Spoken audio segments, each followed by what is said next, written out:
atualizar. Ok. E a professora Rosimeire Borota Salvador, minha ex-aluna, orgulho. Mestre.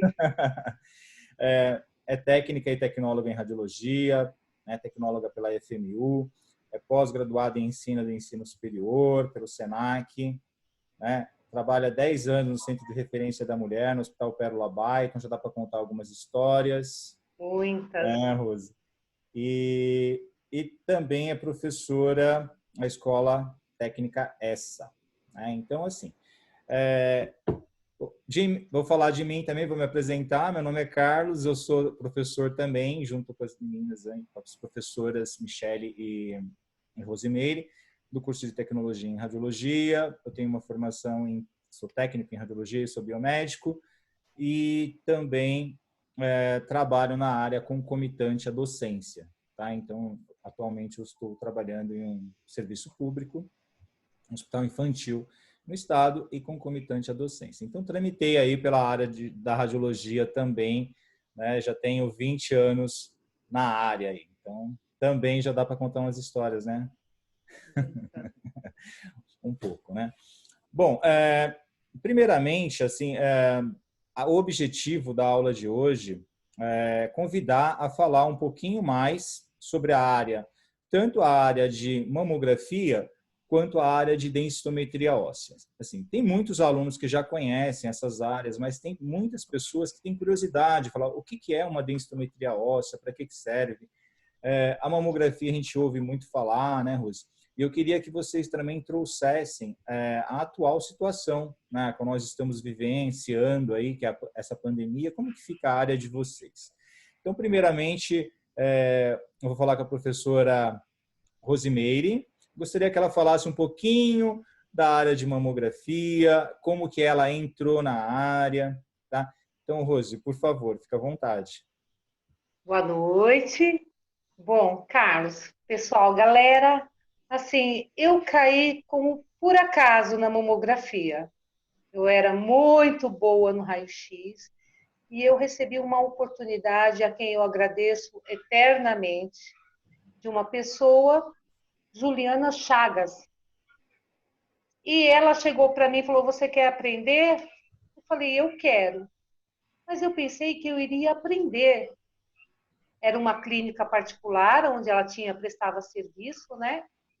E quando eu cheguei nessa clínica, ela falou para mim: "Olha, não precisa vir de branco, é só o jaleco." Olha, são pacientes particular, clientes, né? Então, assim, não pode haver nenhuma reclamação. Eu entrei na sala, ela me mostrou o livro, me mostrou o aparelho, como ligava o aparelho, aonde mexia no KV, no MAS, mostrou os cassetes e fez 2 mamografias. E virou para mim e falou assim: "A agenda é tua, continua com a agenda."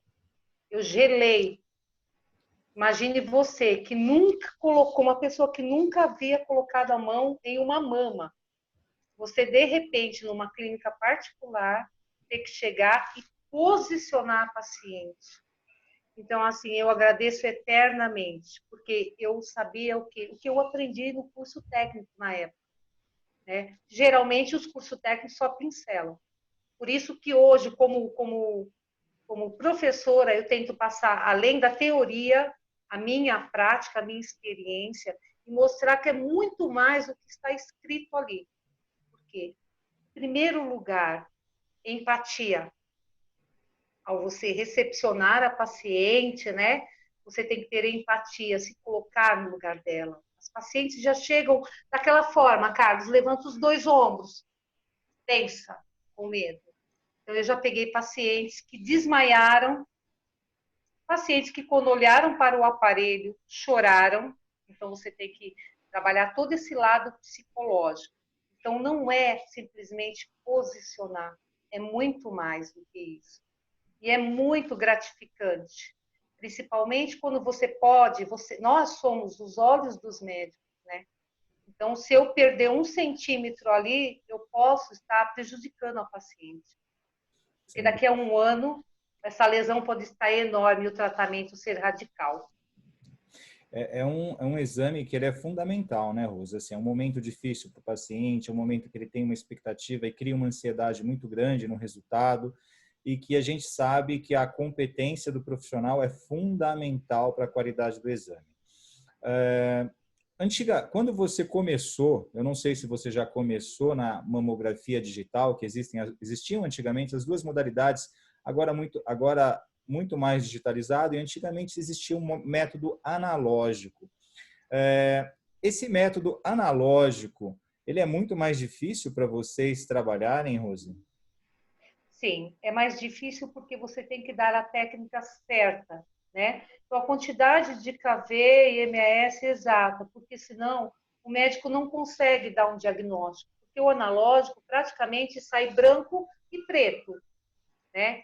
E a gente sabe que para poder dar um diagnóstico são vários tons de cinza, então para poder descobrir alguma coisa ali. Então, realmente, no analógico é muito mais difícil. Né? A técnica, além do posicionamento, de posicionar perfeitamente, ela tem que ver se ela não jogou muito KV, se não ficou muito escura a imagem, né? Se não ficou muito clara, por exemplo, uma mama, se você não comprimir corretamente, e ela vai ficar clara. Então, o médico não consegue dar um diagnóstico, porque a gordura e a lesão praticamente, a gordura é cinza, né? E as glândulas e as lesões são claras, são brancas. Então, elas se misturam, principalmente quando a mulher, quando a mama é fibroglandular, naquela faixa etária, com a mulher jovem ainda, ou que ainda não amamentou. É onde é mais difícil realmente o diagnóstico. A gente fala muito, né? Quando a gente professora, acho que todas vocês também, a Michele também, a Rose também falam. Antigamente era muito mais difícil de se trabalhar, né? Por quê? Porque a gente tinha que colocar a dose de radiação perfeita para o exame sair. Se eu aumentasse um pouquinho a mais a radiação, né, o exame ia sair muito penetrado. Se eu diminuísse muito a dose, tirando um pouco a dose da radiação, o exame ia sair muito branco, né? O médico não consegue realmente diferenciar essas tonalidades de cinza. Então, isso é uma particularidade muito grande.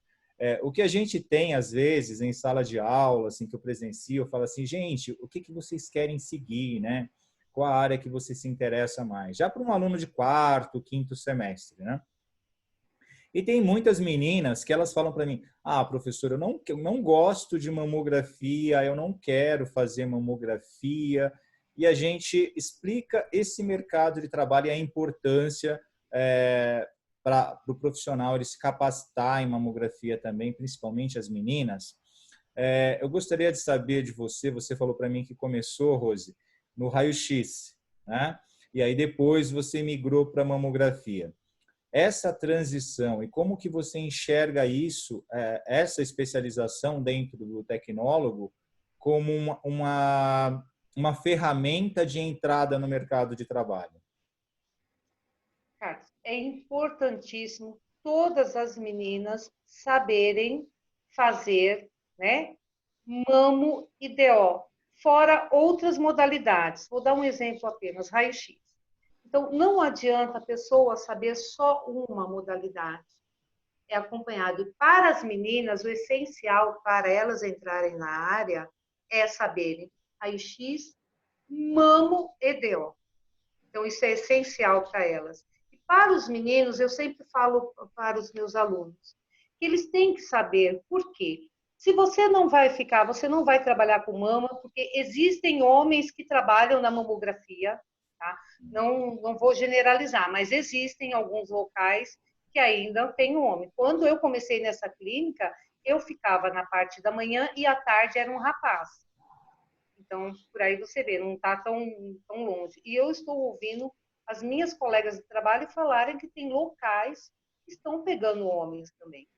E outra coisa, para eles detectarem quem for trabalhar numa tomografia, numa medicina nuclear, numa radioterapia, numa ressonância, eles irão pegar lesões mamárias, né? Então, eles irão pegar pessoas com metástase, que começou ali na mama, pessoa com mastectomia, com quadrante. Então, eles têm que saberem. Possa ser que eles não façam, mas eles têm que entender como é importante, porque uma modalidade está encaixada na outra, né? Então, eles terão que saber. Isso daí é muito importante. E para as meninas, eu sempre falo, vocês têm que saber. Ô, Carlos, eu vou falar uma coisa assim. Eu também não me interessei pela mamo de primeira, mas o que aconteceu quando eu fui trabalhar, quando eu fui conhecer o trabalho realmente, como ele é, sabe? Aquela parte que você tem que trabalhar também, não é só o posicionamento, é um trabalho braçal, porque você vai moldar a mama da paciente ali, você tem que demonstrar a lesão e pegar o máximo de estrutura possível, e anatomicamente, todos nós somos diferentes, né? Então, às vezes você pega a pessoa com peitoral grande, a mama pequena e vice-versa, assim, mesclado. Mas é muito importante para as meninas. Eu falo que quem quiser entrar na área, é essencial saberem tanto a mamo quanto a DO, da minha amiga aqui, Uhum. Michelinha. Vou aproveitar essa deixa para deixar a Michele falar um pouquinho, que ela está bem quietinha ali. Né, Mas quando ela começar, segura. Tanto a mamografia, né, como a professora Rose colocou muito bem para a gente aqui a importância, né, do exame em si, algumas particularidades. A densitometria óssea também, o que eu entendo muito é que assim o pessoal fala assim, é aquele exame lá para osteoporose, né? E muitos às vezes nem entendem, nem sabem como o exame é realizado e qual o mercado para esse profissional que realmente gosta da densitometria óssea, qual é a oportunidade que um tecnólogo hoje vê nessa área de atuação. Boa noite, professora Michele, por favor, fique à vontade. Boa noite. Aproveitando ainda a fala da professora, ela enfatizou bem a questão da aluna, no caso, saber tanto a área da mamografia como da densitometria óssea. E aí você já me perguntando qual que é a importância, né, de conhecer como você consegue se adequar. Muitos locais, eles de repente têm a agenda segunda, quarta, sexta mamografia, e o mesmo profissional, né, que atua na mamografia, terça e quinta, fecha a agenda de mamografia e ele atua de terça e quinta na densitometria óssea, por exemplo. Então, aonde ele já quer contratar uma pessoa, um profissional, que atue tanto na mamografia como na densitometria óssea, para que ele consiga intercalar as duas agendas com o mesmo profissional dentro da sua carga horária de trabalho permitida. Então, é muito importante ter esses dois conhecimentos, esses dois métodos. São métodos completamente diferentes. A mamografia ela vem para o diagnóstico precoce do câncer de mama, enquanto a densitometria óssea ela vem para o diagnóstico da osteopenia, diagnóstico dessas duas doenças, e posteriormente acompanhar a evolução da doença e do seu tratamento. E isso, assim como a professora também mencionou, a mamografia não é uma área voltada apenas para mulheres. Porém, em sua grande maioria, isso acontece. A densitometria óssea é a mesma coisa. Não é uma área voltada apenas para mulheres, mas como eles costumam casar as agendas, acaba tendo em grande parte a predominância de mulheres atuando nessa área. E assim, então o que a gente sabe, né, que tanto a mamografia quanto a densitometria óssea são áreas para o profissional, para o tecnólogo que fez o curso de tecnologia em radiologia, ele está dentro da área de radiodiagnóstico, portanto ele pode atuar nessas áreas especificamente, né?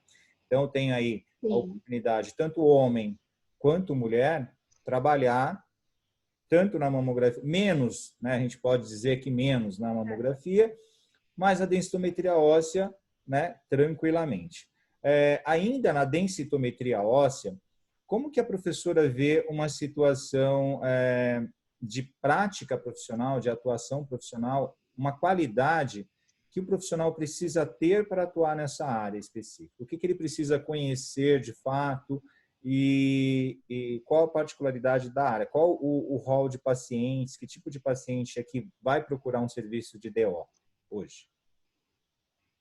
O paciente de densitometria óssea, ele costuma ser idosos, tá?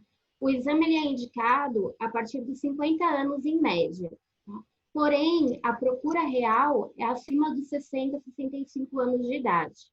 Né? Então, a maioria dos pacientes que chegam na clínica ou no setor de diagnóstico, eles têm já uma deficiência, uma dificuldade de conseguir se deslocar.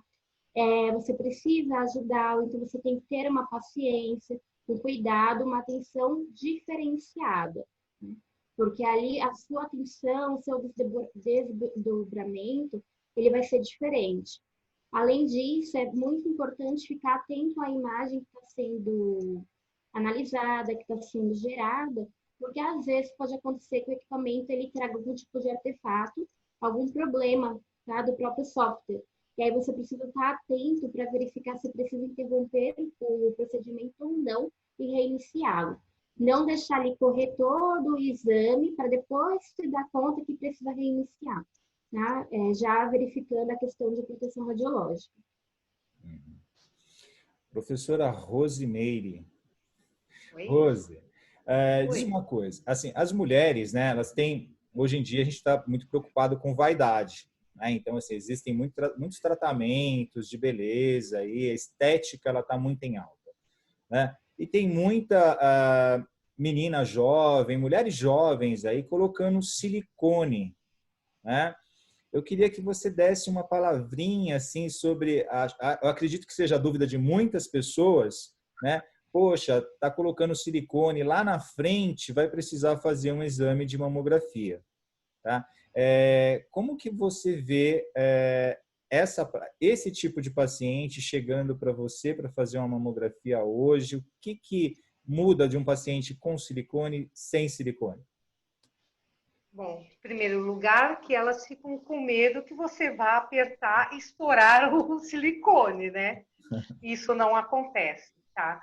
Assim, eu pego tanto por estética, lá no Pérola Baito, quanto por reconstrução. Então, as pacientes que retiram, então aí é mais difícil. Mas elas acabam fazendo o seguinte, a mama que foi prejudicada é trocada, é colocada, feita uma reconstrução, ou com o silicone, e aí elas vão mexer na outra que está sadia, que não teve nada, para deixar bonitinho.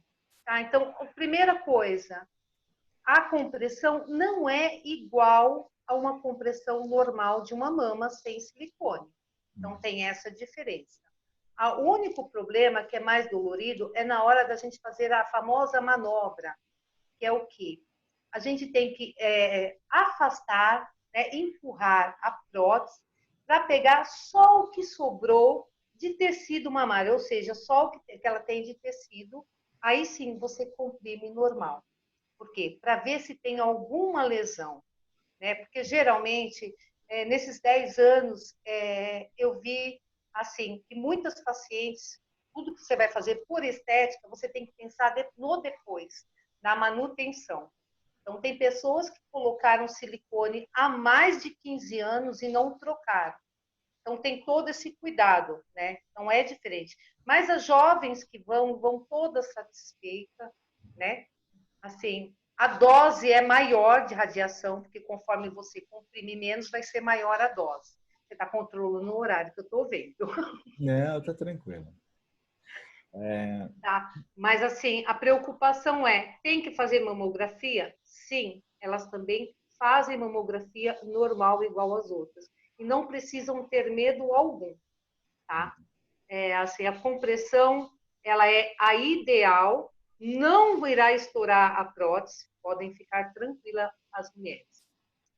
Perfeito, tá?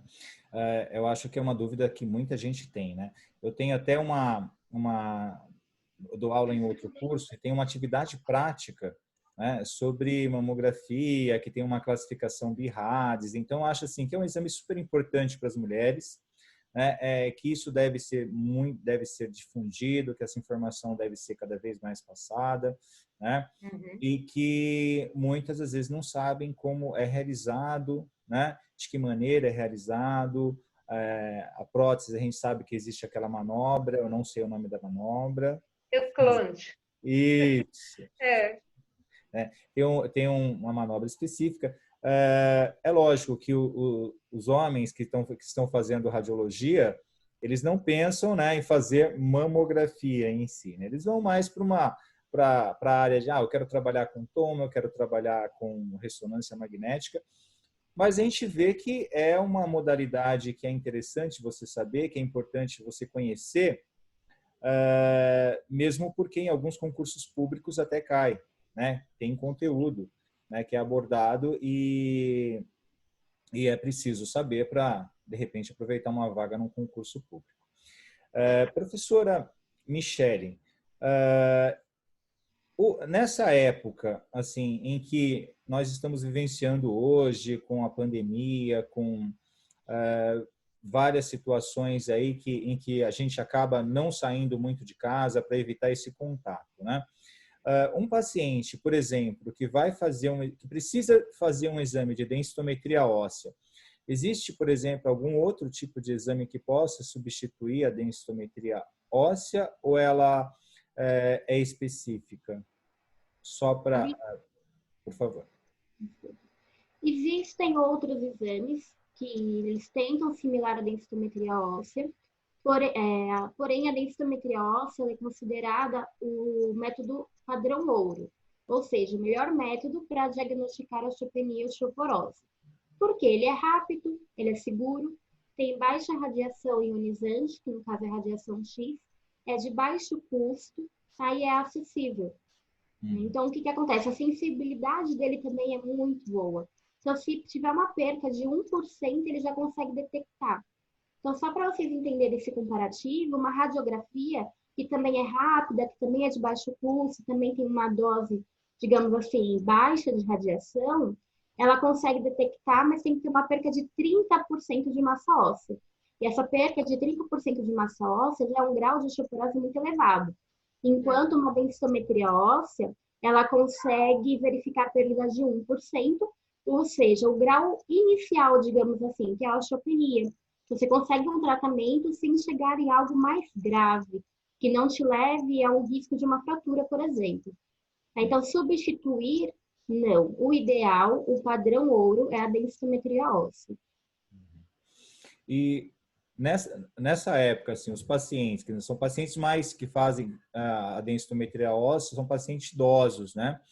Como que a professora enxerga nessa época que nós estamos vivendo o paciente se deslocar até a unidade? É um exame que ele tem uma certa emergência ou é um exame que de repente dá para se esperar um pouco mais?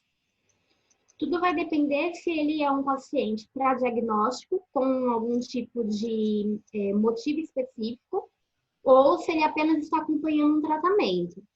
Se ele está com o tratamento em andamento e ele já tem, vamos supor, 2 anos de tratamento e está ok, o adequado seria ele conversar com o médico e ver a possibilidade de aguardar.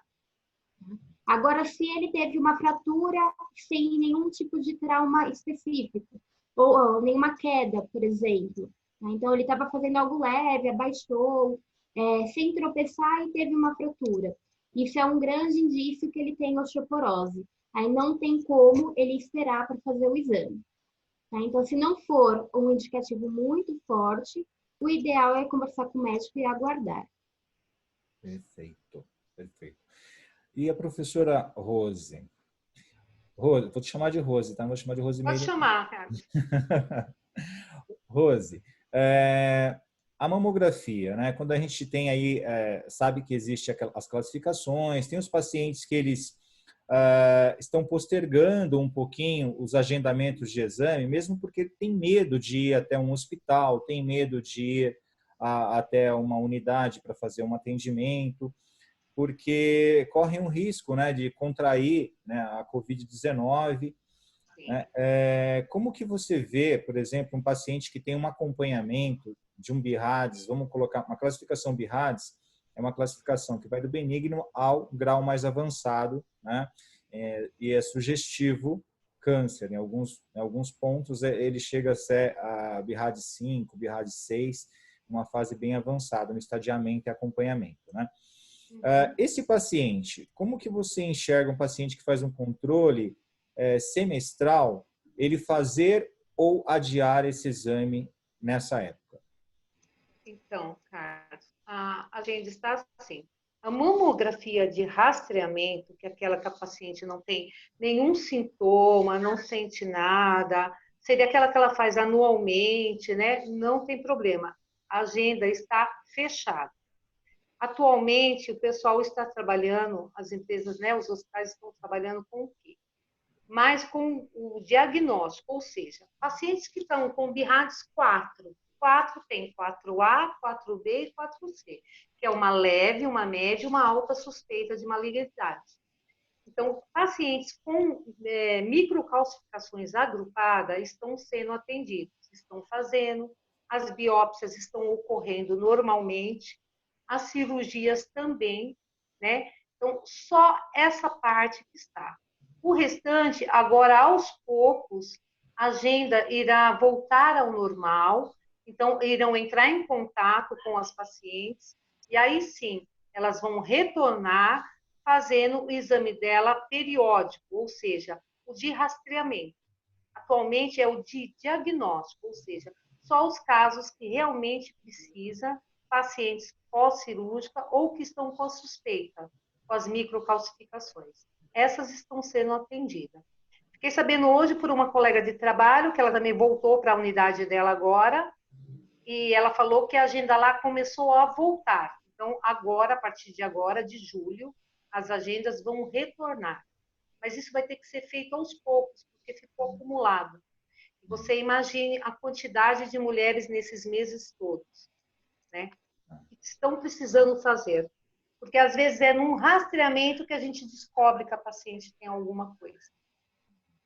Uma Por isso que é paciente, muito importante. sim, uma paciente que tem um BIRADS 3, às vezes ela fica muito preocupada, fica com aquilo na cabeça e o psicológico mexe muito, né, Rose? Mexe. Mas, assim, foi super esclarecedor. Tanto na parte de densitometria óssea, acho que para quem não conhecia a densitometria óssea, a professora Michele colocou muito bem, a professora Rose Meire também colocou muito bem a mamografia. É lógico que tanto essas áreas, a gente fala assim, a gente tem assunto para falar um semestre inteiro, então não vai ser em uma live que a gente vai falar tudo, né? Não Mas mesmo. mas é um pontapé inicial, assim, e para quem tem curiosidade, para quem quer fazer o curso, assim. Gostaria que a professora Michele desse os seus comentários finais, a gente está com pouquíssimo tempo aqui, sobre o aluno que vai fazer o tecnologia em radiologia, sobre o aluno que quer fazer a radiologia, professora.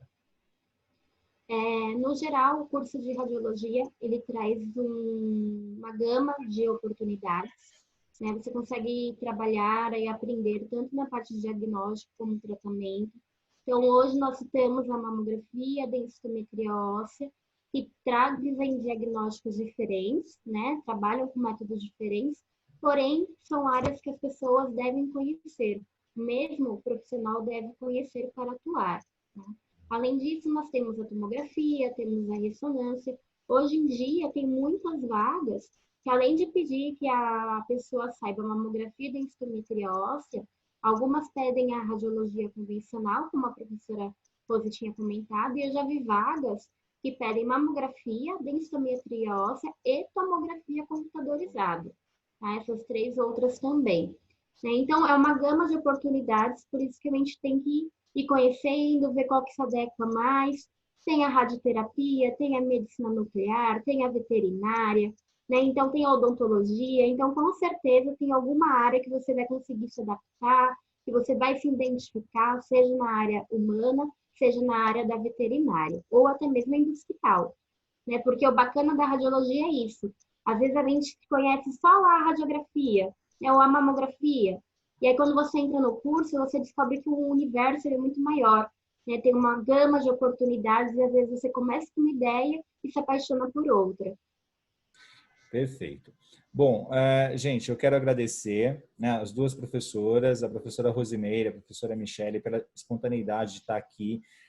O link ele vai ficar no YouTube. Vocês podem mandar as perguntas pelo chat. Vou direcionar para elas. Eu tenho o contato delas do WhatsApp. Elas me respondem, tá? E a gente posta lá.